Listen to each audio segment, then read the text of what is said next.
अस्सलाम वालेकुम, welcome to Easy POS Solutions. आज हम actually restaurant shop POS software का बैकअप और बैकअप रीस्टोरिंग के बारे में सीखेंगे कि ये कैसे काम करती है। सॉफ्टवेयर हम लॉगिन करते हैं और सॉफ्टवेयर में दो तरह का बैकअप है। एक तो जैसे ही हम सॉफ्टवेयर एग्जिट करते हैं तो ये हमारे पास बैकअप की ऑप्शन आती है और इस बैकअप को हम अगर बैकअप कर देते हैं तो ये सी ड्राइव बैकअप और जिप का एक फोल्डर है, या आप इसको डी ड्राइव भी कर सकते हैं। या डी ड्राइव के अलावा आप अगर इसको किसी ड्रॉप बॉक्स, गूगल ड्राइव या वन ड्राइव का भी पाथ देंगे तो क्या होगा कि ये आपका बैकअप उस ड्राइव में भी आपका सेव हो जाएगा। और इन केस के आपका सिस्टम में हार्ड डिस्क में कोई प्रॉब्लम आ जाती है तो आप एप्लीकेशन दोबारा से इंस्टॉल करें और इस जिप बैकअप फाइल को आप सिस्टम में रीस्टोर भी कर सकते हैं। तो अभी मैं लोकली सी ड्राइव में ही बैकअप बना रहा हूं और इसको मैं जिप करता हूं तो ये डायरेक्टरी एग्जिस्ट नहीं है। तो क्या होगा, जो आपने ये डायरेक्टरी लिखी हुई है या आप इसको डी कर दें या सी कर दें तो वो डायरेक्टरी क्रिएट कर देगा यस करने से और वहां पे बैकअप बन जाएगा। और अब ये बैकअप नहीं बना और एक एरर आ गया, OLE एरर। ठीक है ना। OLE एरर कैसे रिजॉल्व होता है आज साथ आपको इसका भी बताते हैं और यही वजह होती है बैकअप ना बनने की। मैं अभी अबॉर्ट कर देता हूं सॉफ्टवेयर को और सॉफ्टवेयर को एग्जिट कर देता हूं। शॉर्टकट के हम ऊपर राइट क्लिक करेंगे और ये हमारे पास ऑप्शन आती है ओपन फाइल लोकेशन। तो ओपन फाइल लोकेशन करते हैं तो ये हमारे पास एक फोल्डर ओपन हो जाता है जिसके अंदर ये सॉफ्टवेयर इंस्टॉल्ड है। अब इसमें सबसे पहले तो हम ये ऊपर क्लिक करते हैं तो ये पाथ हमारे पास आ जाता है कि ये सॉफ्टवेयर कहाँ पर इंस्टॉल है।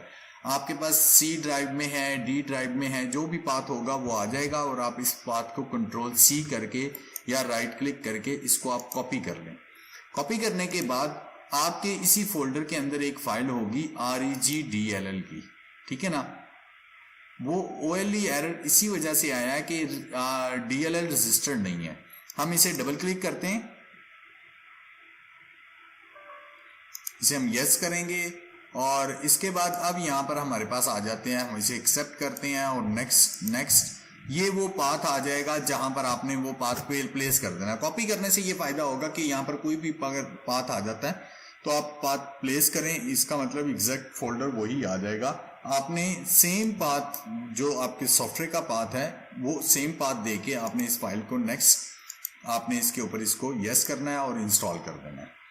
अब ये सिर्फ सॉफ्टवेयर की किसी डेटाबेस को, किसी चीज को डिस्टर्ब नहीं करेगा, सिर्फ सॉफ्टवेयर की जो DLL फाइल्स हैं ये उनको रजिस्टर कर देगा और आप इसे क्लोज कर देंगे और इस फोल्डर को भी क्लोज कर देंगे।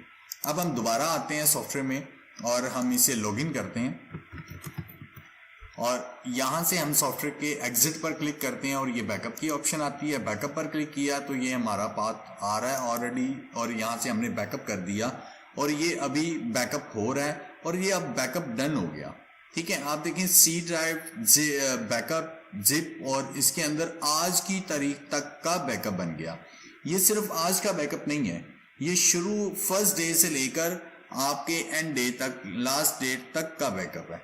ठीक है, जितना कुछ होगा इसमें आपके एक रुपए की ट्रांजैक्शन है, वो आपकी डाटा एंट्री, आपकी प्राइसिंग, आपकी sale, purchase, inventory, each and everything, सब कुछ चीजों का बैकअप बन गया। अब मैं इसे ओके करता हूं, सॉफ्टवेयर एग्जिट हो जाएगा। यहां से हम जाते हैं सी ड्राइव में। सी ड्राइव में हम जाते हैं बैकअप में। बैकअप में ये एक फोल्डर है, यहां पर हम आते हैं तो यहां पर देखें आज की तारीख तक का एक बैकअप बना हुआ है। ये डेली बेसिस पर आप बैकअप बनाते जाएंगे, एक डेट आ जाएगी उसके साथ, कल बनाएंगे 24, 25, 26, ये आज की डेट के हिसाब से आ जाएगा कि इस तारीख तक का है, फिर 24 तारीख तक का है, फिर आगे इस तरह से बैकअप बनता जाएगा। और इसके साथ साथ ये एक तो फुल बैकअप की ऑप्शन है, मैं इसको आपको रिस्टोर भी करके दिखाता हूं, पर इसके साथ साथ हमारे सॉफ्टवेयर में एक ऑटो बैकअप की भी ऑप्शन है। मेंटेनेंस में गए, सिस्टम सेटअप में गए, जर्नल के टैब में चले गए हैं तो ये हमारे पास एक ऑटो बैकअप का पाथ है। ऑटो बैकअप क्या चीज है कि आप जैसे ही ट्रांजैक्शन करते हैं सॉफ्टवेयर की, सेल, परचेज, कोई पेमेंट, कोई भी चीज ट्रांजैक्शन करते हैं तो रियल टाइम पे उस ट्रांजैक्शन की एक कॉपी निकल के इस फोल्डर के बैकअप पर पाथ पर आ जाएगी, ठीक है, और वो भी सेव हो जाएगी। इट मीन्स के आपकी जो हर लास्ट ट्रांजैक्शन कोई खराबी होती है तो लास्ट ट्रांजैक्शन भी आपकी रिस्टोर हो सकती है, और ये पाथ भी आप Google drive, drop box, one drive या कोई भी क्लाउड स्पेस दे सकते हैं कि आपकी इस ट्रांजैक्शन भी वहां पे सेव हो रही हो। और इसके साथ साथ ही मैं आपको एक चीज ये भी बताऊं कि जैसे हम यहाँ पर क्लाइंट डिफाइन करते हैं, मैं यहाँ पर डबल क्लिक करता हूं और जैसे कि पहले भी आ रहा था, यहाँ पे हम करते हैं जी इमरान अली, ठीक है ना, और मैं कोई भी और इंफॉर्मेशन देके मैं इसको सेव करता हूं तो ये एक इनवैलिड पाथ और फाइल नेम का एक एरर आ जाता है, जो कि पहले भी आता रहा है और इसको हम इग्नोर कर देते थे या अबॉर्ट कर देते थे। बट इग्नोर करने से इमरान अली क्लाइंट सेव हो गया। और इस एरर की वजह क्या है? इस एरर की वजह यह है कि हमारे पास ये जो ऑटो बैकअप का पाथ है ना, ये सिस्टम में एग्जिस्ट नहीं करता। अब या तो आप इसे यहां से खत्म कर दें, ब्लैंक कर दें, तो वो क्लाइंट ऐड करते वक्त आपको ये एरर नहीं आएगा, और या तो आप यहां से उसका फोल्डर क्रिएट कर दें, जैसे कि मैं बैकअप में गया और बैकअप में ये यहां पर एक फोल्डर क्रिएट करता हूं ऑटो के नाम से। आप कोई भी नाम रख सकते हैं, हमने एक जिप रख दिया कि इसमें जिप होता है, और ये ऑटो रख दिया कि इसमें ऑटो बैकअप होता है। और अब यहां से हम इसे, ये सेम पाथ हमने क्रिएट कर दिया हुआ है। अब हम दोबारा यहां से आते हैं, तो यहां से मैं डबल क्लिक करता हूं और यहां से मैंने क्लाइंट ऐड किया समीना, ठीक है। फर्दर इंफॉर्मेशन दी या नहीं दी वो एक अलग है। यहाँ पे मैंने इसको सेव किया, तो अब देखें कोई भी हमें एरर मैसेज नहीं आया। आपको प्रीवियस ट्यूटोरियल में क्लाइंट ऐड करते हुए एक मैसेज, एरर मैसेज आता था और उसको हम इग्नोर कर देते थे। वो इसीलिए मैं इसको इग्नोर कर रहा था कि आपको मैं इस सेशन में बैकअप और बैकअप रीस्टोर के सेशन में आपको इसका फंक्शन बताऊंगा कि ये क्यों आता है और किस तरह से रिजॉल्व होता है और इसका क्या फंक्शन है। अब हम यहां से आते हैं फोल्डर में, और फोल्डर में देखें ऑटो बैकअप के फोल्डर में आएंगे तो यहां पर देखें 00007 की DEB डेटर फाइल बन गई।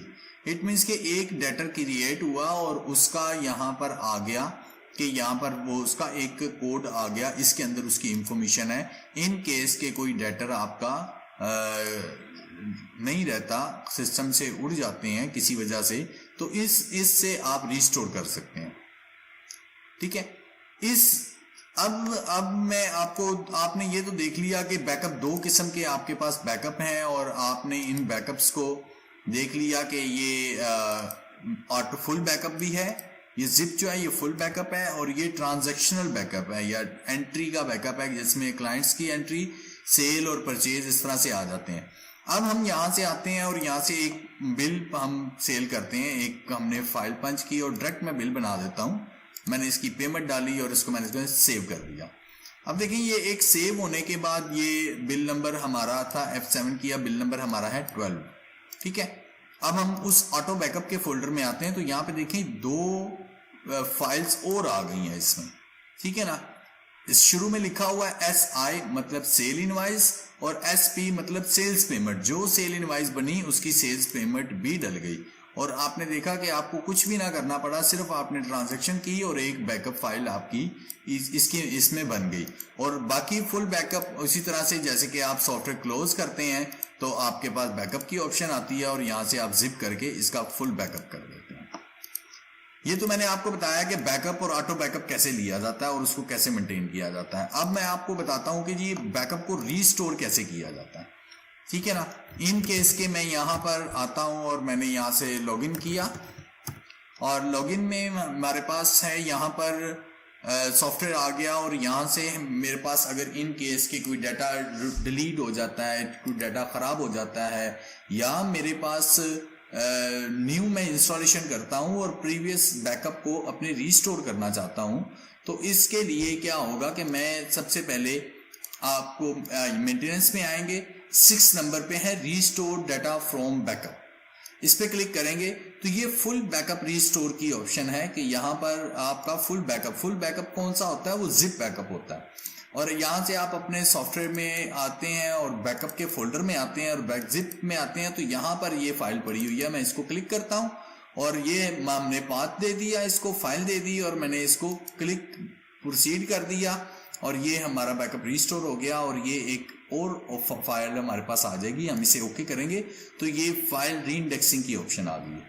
फाइल रीइंडेक्सिंग क्या होती है कि जो भी डाटा आपका रिस्टोर हुआ है उसको सिस्टम में वो तरतीब से लगा देगा, सेट कर देगा। अगर इन केस में उसमें कोई प्रॉब्लम है तो उसको वो मेंटेन भी कर देगा। और दूसरा डाटा आपका तरतीब से होगा तो आप उसकी रिपोर्टिंग और फर्दर उसको यूज़ भी कर सकते हैं। तो इसमें ये तमाम ऑप्शंस को आप टिक करके आप प्रोसीड कर देंगे और इसमें आप ओके कर देंगे तो ये देखें कि आपकी ट्रांजैक्शनल बैकअप वो जो बैकअप था वो फुल बैकअप रिस्टोर हो गया, रीइंडेक्सिंग डन होगी और अब ये आपका सॉफ्टवेयर रेडी है। आप इसे एक दफ़ा बंद करेंगे और जब दोबारा चलाएंगे तो ये सॉफ्टवेयर आपका कंप्लीट उसमें डाटा आ चुका होगा। दूसरी चीज है कि ये बैकअप जो ऑटो बैकअप है ये कैसे रिस्टोर होता है। ऑटो बैकअप रिस्टोर होने का प्रोसीजर ये है कि सबसे पहले हम यहाँ पर आएंगे अपने एक्चुअली के फोल्डर के अंदर जिसमें हमारा सॉफ्टवेयर इंस्टॉल है। वो कैसे भी ऐसे भी आ सकते हैं अगर आपको पता है, या शॉर्टकट के ऊपर राइट क्लिक करेंगे और ओपन फाइल लोकेशन करेंगे तो इस तरह से आ जाएगा। सबसे पहले यहां पर आप एक फोल्डर क्रिएट करेंगे इनबॉक्स के नाम से। इनबॉक्स ये आप क्रिएट कर लेंगे फोल्डर और दूसरी में आप एक और एक्सप्लोरर ओपन करेंगे और वहां से आप चले जाएंगे उस ऑटो बैकअप के फोल्डर के अंदर। यहां पर जितनी फाइल्स पड़ी हुई हैं इन तमाम फाइल्स को कंट्रोल ए करके कॉपी कर लें और इस जो एक्चुअली के अंदर आपने इनबॉक्स का फोल्डर बनाया है आप इसमें इसको प्लेस कर दें। अब देखें कि ये आपने देखा कि यहां पर हमने फाइल्स को रख लिया और मैं इसको यहां से मिनिमाइज करता हूं और अब हम सॉफ्टवेयर स्टार्ट करते हैं। सॉफ्टवेयर में स्टार्ट करके मैं आपको पहले ये दिखाना चाहता हूं कि मैं ये आपका ये बिल जो अभी बनाया था हमने उसको मैं डिलीट कर देता हूं। डिलीट करने के लिए ये डिलीट का बटन है जो कि अभी डिसेबल है, इसको विजिबल करना हो तो आप मेंटेनेंस में जाएंगे, 4 नंबर पे जाएंगे, सेटिंग में जाएंगे और यहाँ से पीयूएस में जाने के बाद अलाउ डिलीशन पर टिक कर देंगे। अलाउ डिलीशन पर टिक करेंगे तो यहाँ से आप देखेंगे कि ये बटन आपके पास विजिबल हो गया और ये करंट बिल जो है मैं इसको यहाँ से अगर डिलीट करता हूँ तो ये 12 नंबर जो सेल है ये उसको भी डिलीट करेगा और उसकी पेमेंट को भी डिलीट कर देगा। ये मैंने डिलीट कर दिया, मैंने इसे क्लोज किया और मैं ये देखता हूं कि यहां पर मेरे पास क्या है, तो यहां पर मेरे पास कुछ भी बिल नहीं है। वो 12 नंबर ट्रांजैक्शन रिमूव हो गई और साथ में उसकी पेमेंट भी रिमूव हो गई। अब जैसे कि हमने वो ऑटो बैकअप से डाटा लेके इनबॉक्स के फोल्डर के अंदर रख दिया था और यहां से हम वापस आए हैं और यहां पर इनबॉक्स फोल्डर होगा, इसके अंदर डाटा होगा। तो ये आईपोर्ट की एक एप्लीकेशन फाइल है, आईपोर्ट की एप्लीकेशन फाइल है। मैं इसको डबल क्लिक करता हूं तो यहाँ पे हमारे पास एक एप्लीकेशन फाइल आ जाती है आईपोर्ट की जिसमें ये सारी ऑप्शन आ रही है। उसमें और भी फंक्शन है जो मैं आगे आपको बताऊंगा। अभी सिर्फ हम बैकअप को रीस्टोर करते हैं तो मैं इसको रीस्टोर कर देता हूं। तो ये देखें कि वो उसने इसको रीस्टोर किया तो वो उसके फोल्डर के अंदर 3 फाइल्स थी। तो ये एक स्टेटस बता रहा है कि इंपोर्टेड 3 फाइल्स उसने इंपोर्ट कर ली है और मैंने इसको कर देता हूँ क्लोज। अब हम सॉफ्टवेयर में आते हैं और यहाँ पर आकर देखते हैं तो ये F7 करते हैं तो ये देखें वो जो हम बिल डिलीट कर चुके थे वो हमारा बिल दोबारा से रीस्टोर हो गया। तो इस तरह से आपकी ऑटो बैकअप की ट्रांजैक्शन को भी आप रीस्टोर कर सकते हैं, फुल बैकअप को भी आप रीस्टोर कर सकते हैं। इन केस की कोई ट्रांजैक्शन आपसे गलती से डिलीट हो जाती है तो इसी फोल्डर के अंदर से आप उसको रिमूव भी कर सकते हैं। शुक्रिया। इस वर्जन में आपने बैकअप, ऑटो बैकअप कैसे होता है, बैकअप कैसे बनता है, बैकअप रीस्टोर कैसे होता है, ऑटो बैकअप की आप ऑटो बैकअप का कैसे रीस्टोर कर सकते हैं और इन सब चीज़ों के बारे में सीखा। और OLE एरर आता है उसका भी आपने सोल्यूशन देखा कि वो बैकअप पर OLE एरर क्यों आता है और वो कैसे रिजॉल्व होता है। और जब हम क्लाइंट डिफाइन करते थे और उसमें एक एरर आता था क्लाइंट सेव करते वक्त इनवैलिड पाथ और फाइल नेम का, हमने उसको भी देखा कि वो कैसे रिजॉल्व होता है और उसका किस चीज़ के साथ ताल्लुक था जिसकी वजह से वो एरर आता था और वो रिजॉल्व हो गया। अब हम नेक्स्ट सेशन में प्रीमियम वर्जन का डेमो भी करेंगे और प्रीमियम वर्जन की हम ट्रांजैक्शन डाटा एंट्री और उसके रेलेवेंट उन सब चीज़ों को सीखेंगे भी, समझेंगे भी। और नेक्स्ट जो है उसकी को हम आगे बढ़ाएंगे। और प्रीमियम वर्जन में सेल्स का सेम सिनेरियो है जो आप बेसिक वर्जन में सीख चुके हैं। प्रीमियम वर्जन में सिर्फ आप परचेजिंग, इन्वेंट्री और पेएबल और आप इंग्रेडिएंट्स, फूड कॉस्टिंग, आप अपनी किचन की इन्वेंट्री को मैनेज कर सकते हैं कैसे, वो सब चीज़ें आप समझेंगे और इंशाल्लाह उसके बारे में आपको बताया जाएगा। आपका बहुत बहुत शुक्रिया। अस्सलाम।